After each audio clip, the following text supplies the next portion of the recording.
centrale hydraulique produit de l'électricité en utilisant la force de l'eau. L'hydroélectricité est la première énergie renouvelable en France, mais aussi dans le monde. Il existe plusieurs types d'aménagements hydrauliques en fonction de la hauteur de la chute et du débit de l'eau, de haute chute, de moyenne chute et au fil de l'eau. Un barrage retient l'écoulement naturel de l'eau. De grandes quantités d'eau s'accumulent et forment alors un lac de retenue.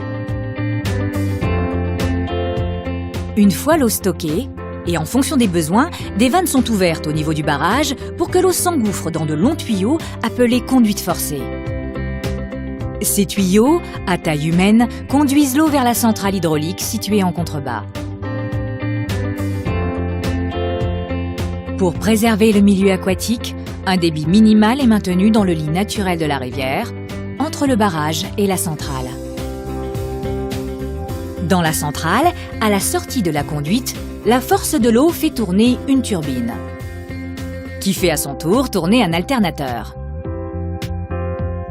Dans l'alternateur, l'interaction entre les électroaimants du rotor, la partie mobile, et les bobines de fil de cuivre du stator, la partie fixe, produit un courant électrique. Un transformateur élève ensuite la tension de ce courant à 225 000 ou 400 000 volts pour qu'il puisse être transporté plus facilement dans les lignes à très haute tension du réseau. Enfin, l'eau turbinée qui a perdu de sa puissance rejoint le lit naturel de la rivière par un canal spécial appelé canal de fuite. Tous les composants de l'installation sont régulièrement surveillés, contrôlés et auscultés. La majorité des centrales sont automatisées et peuvent se mettre rapidement en marche pour répondre aux pics de consommation. Les centrales hydroélectriques produisent une énergie qui n'émet pas de gaz à effet de serre. En France, elles représentent près de 75% de l'électricité verte.